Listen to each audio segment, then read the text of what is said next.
More I'm wondering, based on how there's a 1-5-1 game between you guys and St. Cloud this year. I consider that an outlier. There were 2 empty net goals in that game. For the most part, this has been an extremely tight series between the two of you. You guys needed 3-on-3 to get to 2 goals against that one time. How do you prepare going into a series like this, knowing there's a good chance there's going to be some overtime and at least 1, maybe 3 games? Like, I'm wondering, I'm just kind of going back to like the Super Bowl and Kyle Shanahan and the Niners preparation stuff. Like, as a coach, how do you prepare a team for,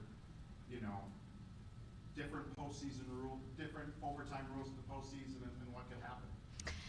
Great question. A lot of what we're doing is behind the scenes as a staff. We're preparing for various situations, but for the players, we're pretty much focused on our normal routine. Many of them played in that I don't know how many actually played in that 5 OT game against Bemidji. No, it'll be Mannon? Just Mannon and Reese. Mannon and Reese. So not many of them have, but I'm sure they're telling the stories of it. But no, we're doing a lot of the preparations behind the scene and making sure our players are ready to go on a daily basis. So not really talking to them about it because that's not what we want them to be thinking about. It's nothing to be worried about. We'll address it when it comes. But for them, it's staying present and focusing on what's right in front of them. But you as a staff, you got contingency plans in place. That 5 overtime game against Bemidji, was that something that made you think about, if this ever happens? Absolutely. Those are so rare. Yeah. But it had to get you thinking after that. I mean, is that something every year you've gone into thinking about now, or? Depends on the matchup, but yeah, we talk about it, and Suze has been around for that as well as the men, so we have her guidance, which is helpful, and I think it's only smart to be prepared for all situations. That's what I think staffs are supposed to do, so that's what we're doing. And that's not just a preparation of, all right, let's get some bananas and oh wow, there's a little extra supply of bananas sitting around here this weekend. But I'm assuming there's some strategical plans as a coach. Do you go into as well?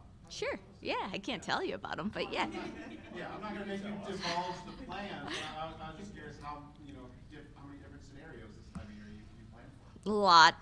A lot, but it's not just now. I've been aware that we're probably playing St. Cloud, whether we were here or there in the first round, and so it's not like, oh, here we are. Yeah. So we're prepared, as prepared as you can be for whatever's to come. Yeah. How confident do you guys feel going into what could be a really tight series of a goaltender battle? Well, it's going to be fun hockey. We obviously don't want it to be so tight, so we're excited about the way we played last weekend. You know me, it's weekend to weekend, day to day. I know that's boring, but the way we played last weekend, the way we were on the attack against Minnesota, I thought our speed was really good. Our transition game was really good. So we want to just pick up from there and continue our game plan. And things are different, strategically when you play these, Minnesota and St. Cloud. But we don't necessarily have to be different, So we want to bring our Bulldog hockey style to every game that we play. And I think while the series 2 weeks ago was exciting, if you like defensive games, I think we know we can be better. And that's what we're working on, is just to be better every single day. The season Haley's put together here, is it a surprise how good she's been? I mean, is this something you started to see it all last year, or is the level that she's playing at? I'm not going to take credit for seeing this. No. I think what she has done has been remarkable. I think a lot of it is her. We've talked about the work she put in over the summer. I think she knew we were bringing in Ev, and she was going to make sure that she wasn't forgotten. And she's done that and then some. And I think she deserves a lot of that credit. I think the team, the ability to have a goalie coach here every day, things like that have really helped her get to where she is. And without her and Ev, we might be on the road to St. Cloud this weekend. So she's been a massive piece of our success, and I'm really happy for her, and I think she deserves all the accolades she gets. Has Ev lived up to the hype, and I'll take the blame for that. We wanna go No, that's good. That's good. People from the outside probably put on a really, on a goal Yeah. for that impressive resume coming in. I think that's great. I think what you guys do is really important for women's hockey and female athletes. So I would never critique anybody for hyping up players, unless it's, Friday to Saturday night and whoever I was giving you a hard time about, Bergs, I think. But no, I think I love that, and publicity is important. And I think, our team talks a lot about pressure. And we've been dealing with pressure all year. And Ev, for example, comes in with a lot of pressure to be this amazing goaltender and all of the things that you wrote about and all of the things that she had accomplished. So, yeah, I think she's been great for us. Not sure any other freshman goalie is putting up the numbers that she's putting up against the opponents that we're facing. I think this is an incredibly hard league week in, week out. So when we're, I don't know what we give up a game average, but it's pretty low. That's given us a chance to win every night, and they've been splitting most every weekend. That includes empty netters. So, yes. You have two really good goaltenders going to the postseason.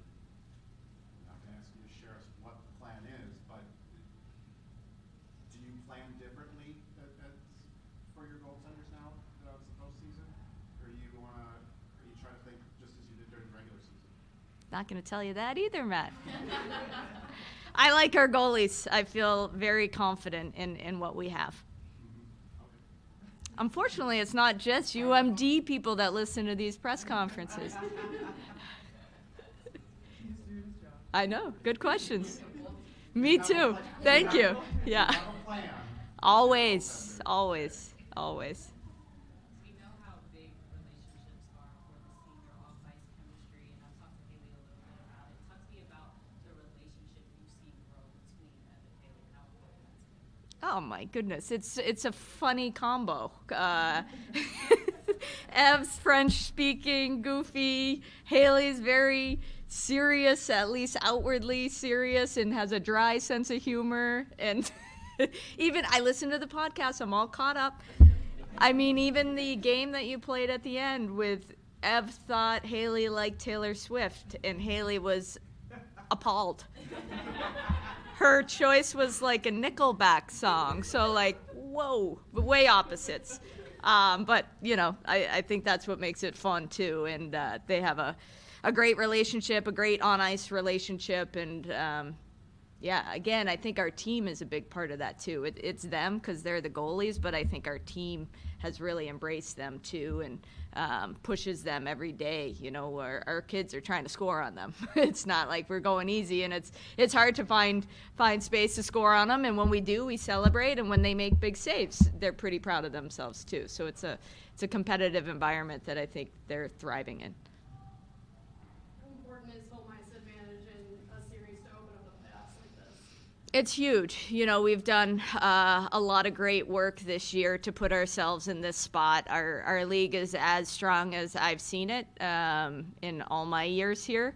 And so to be in the top four and to be able to host is something I'm really proud of, and our team's really proud of. And we're going to take every advantage that we have of being home for these big games. So it's really big and something we're really proud of.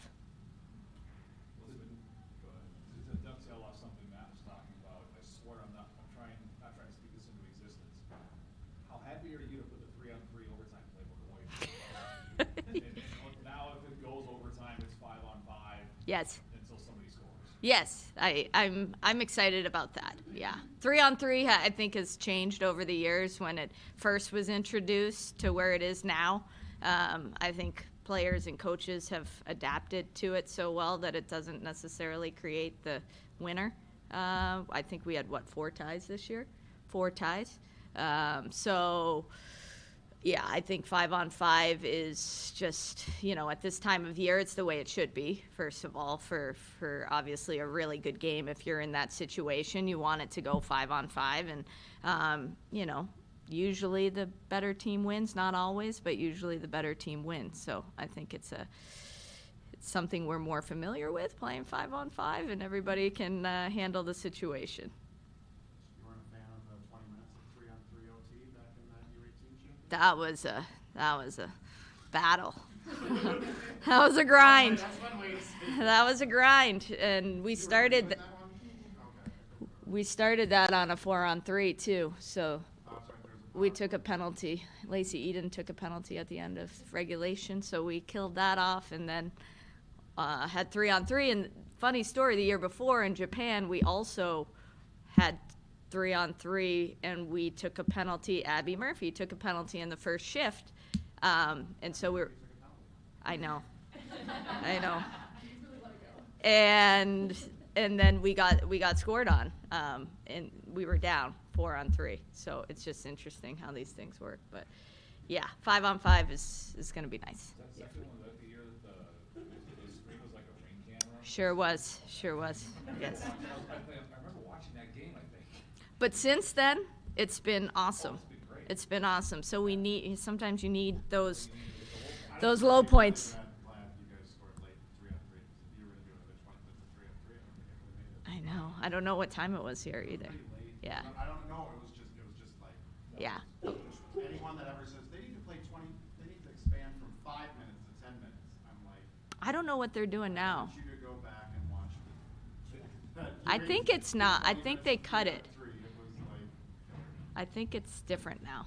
I don't think it's 20 minutes of 3-on-3 in the IIHF anymore. I think it's shootout. Yeah. Anyways, we digress. Friday game in St. Cloud, we talked about the way that they got you away from your game plan and credited them how they frustrated you. In the moment, what do you do to make sure we can't let that happen? Or what do you do when you feel like you're getting away from it to make sure that you stay on your own feet? I think, our team is pretty resilient and adaptable at this point in the season. We've been through a lot, as have many teams, but we've been through a lot in a different way, I think. And so trying to just remind them of what we're trying to do and not get frustrated and keep our cool. And I think we've done a pretty good job of that. And last weekend tested our emotions heavily. And there were a lot of swings, it's like 3-on-2 for Minnesota, 2-on-1 for us. It's back and forth. So I think our adaptability to situations just continues to get better and better every weekend. So it's just reminders and making sure that they trust the game plan and stick to it. Yeah, JoJo, you guys know her well, but she knows this rink well. Talk about what that means when you guys face her. Obviously, that was a close series in the regular season. Yeah, she played great here, and I'm sure she enjoys coming back here and getting good performances out of herself. I don't overdo the JoJo and the history. We don't really talk about that kind of stuff. We really talk about ourselves and what we need to do regardless of who's in net and really who's in the other uniform. It's just, Bulldog hockey, how we're going to execute, how we're going to get the wins that we're looking for. The elephant in the room, the empty net goal Saturday, and then your team's response to said empty net goal.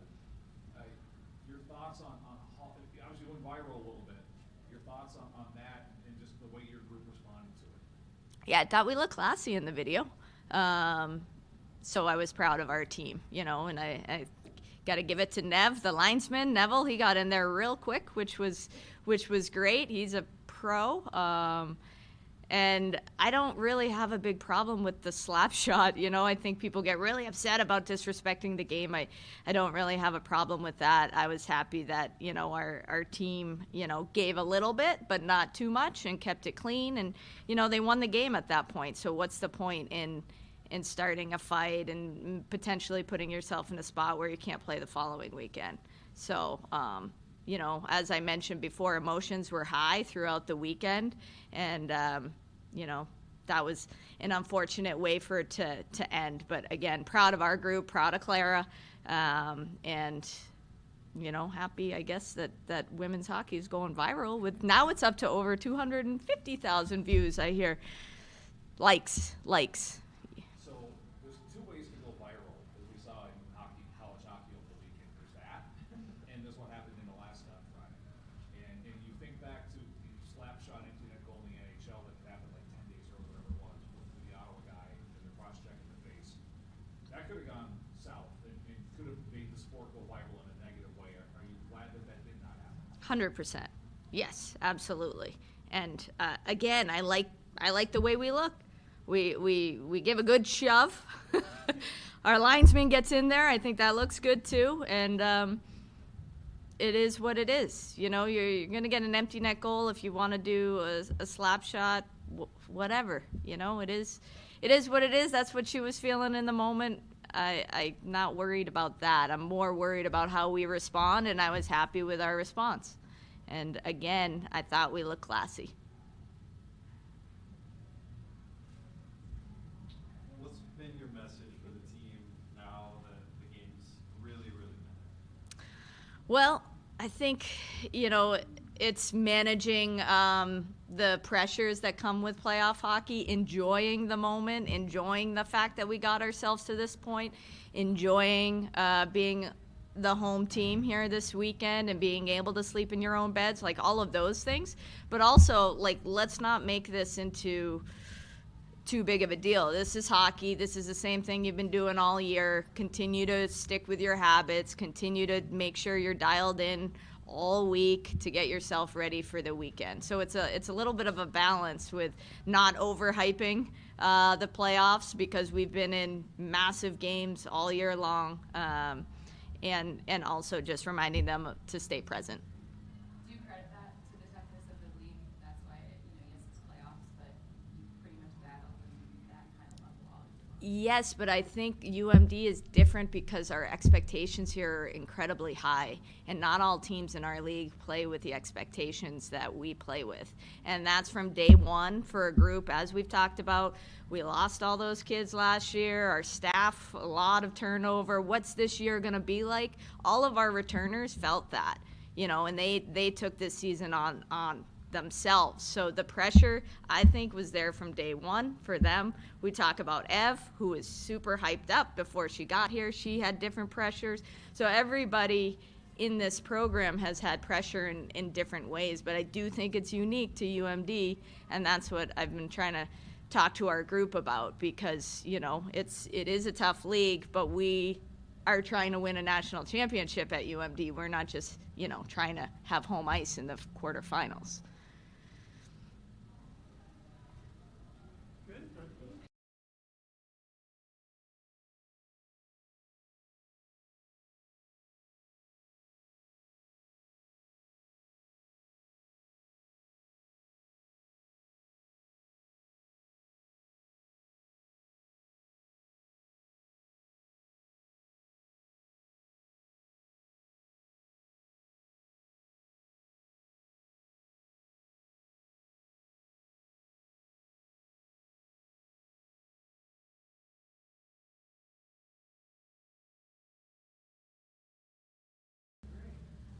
MK, what's it like playing in front of two goaltenders like Ev and Haley, who are playing at such a high level and just don't allow much through?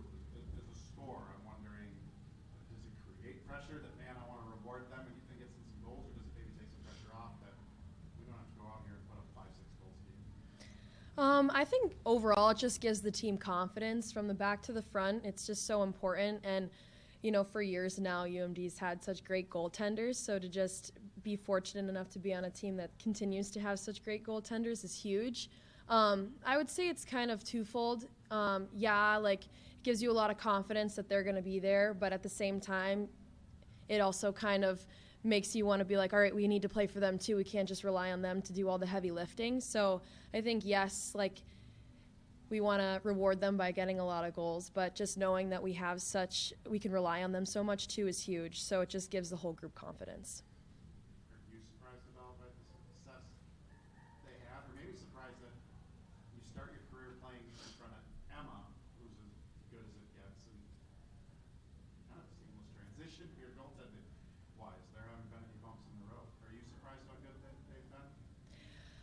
I mean, like Coach said, you don't want to take any credit for like seeing this coming, but I've known how good Haley is, and to add on to that, she's such a hard worker. Whether it's practice, playing out every rebound full out, like you just get to see that every single day. So to see that transition into a game is just huge, and I'm so happy for her and for Ev too. Like obviously, seeing and reading all the news that came along with her, you hope that she's able to transition to college hockey as well as she's made out to be, and I think that she has, and beyond that. So I'm just overall very happy to see the two of them doing so well and to see them supporting each other through it too. I'm not a goalie. I've never wanted to be a goalie, but I know that sometimes it's just a different dynamic back there. So to see them both handle it so well and support each other is just huge for the whole group. How hard is that transition that Ev's done? Because, yeah, hype drop a lot, but even I was like at the beginning of the year, okay, maybe we need to punch the brakes. She's a freshman. And I know it's different for a goaltender than maybe a skater, but how hard is that transition as a freshman coming in and continuing to play at a high level like she is? Yeah, I think a freshman, like it's just a new environment. So, you know, she's far away from home, not able to see family as much. I think the life away from the rink transition sometimes a little bit harder than the at the rink transition. We try to make it as seamless as possible for our newcomers, and we had a lot of them this year. So I hope that she can kind of speak to the at the rink transition being easier than maybe it was. But all in all, like I never really saw her miss a beat in that transition. And I know that she played like men's hockey, and sometimes that's a bit of a transition to play women's, but you know, she competed women's for whether U18 Canada team or just at like the senior camps and stuff. So from what I saw, then again, I'm not a goalie, like it really didn't seem like that hard of a transition for her in terms of her play. She's been lights out since she got here.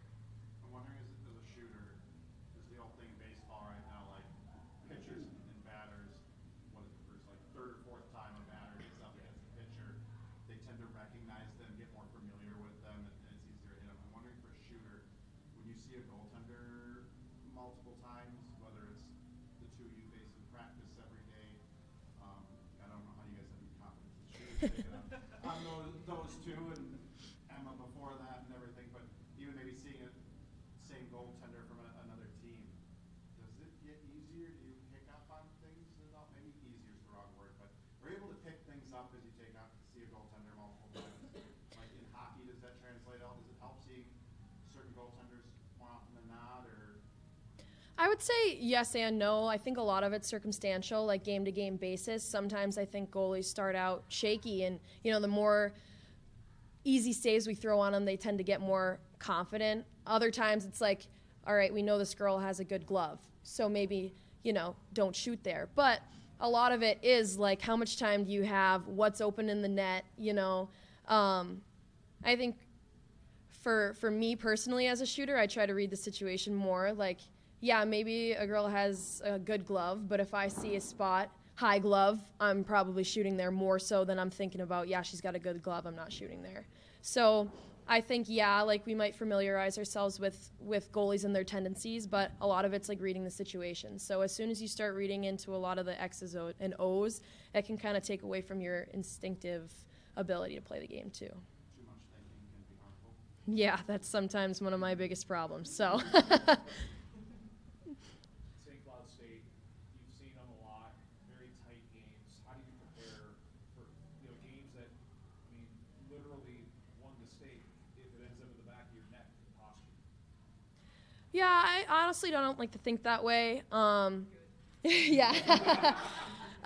Every game matters. It doesn't matter what opponent it is. I mean, we've known, like Coach said, we're playing St. Cloud for a while now, and we just played them recently, so that's pretty fresh in our minds too. I think the best thing that we can do is kind of ride the wave of some of the good hockey that we've played this past weekend, and implementing that into this series is going to be huge for us. But I think, like, with playoffs can come pressure, but I think what's so important for our group is to go out there and just remember all of the preparation that we've put into it, and going into this weekend and just playing free without the pressure of, oh, like, this might go wrong, because at the same time it could go right and it could go very well for us. So I think the more you think about the potential bad, that's when you can start to play worse. All right, the only preparation she had for this is listening to me ask the head coach about it. The slap shot into the empty net. Your thought on that and the way your team responded? Yeah, I mean, I'm glad that we didn't do anything too extreme where it could have put us in a tough spot for this weekend. The last thing we need is to maybe take a big shot at that and to, not have our full lineup going into this weekend. So I'm glad that didn't happen. Was I the biggest fan of the slap shot? No, but if that was, my teammate to win the game for us, maybe I don't have that much of a problem with it. I'd be lying if I said that I didn't see it coming. As soon as I saw her skating down, I knew it was coming just from knowing that person's tendencies. But I think that whole weekend, but especially Saturday's game, was when we were kind of letting our emotions get the best of us. So for that to happen, it's an emotional game. Every time we play the Gophers, it's a rivalry, so we get into it. But I think to see that play happen and for it to not be this big explosion afterwards, I'm glad and I'm fortunate that our group was able to walk away from that without something major happening. So Beyond the potential for discipline that would affect players' ability to play this weekend when these games really matter and really need everybody. As I mentioned with Coach, you could have gone viral in a very bad way with the sport. Had something happen there. Are you glad that didn't happen? Are you glad you guys didn't call any that kind of negative attention on the sport like we had seen the night before in Alaska on the men's side? yeah, absolutely.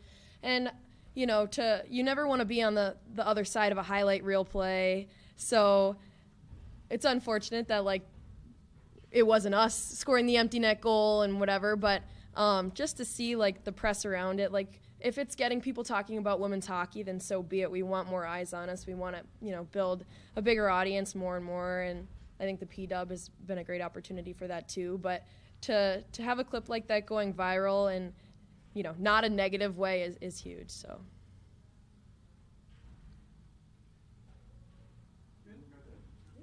Thanks, guys.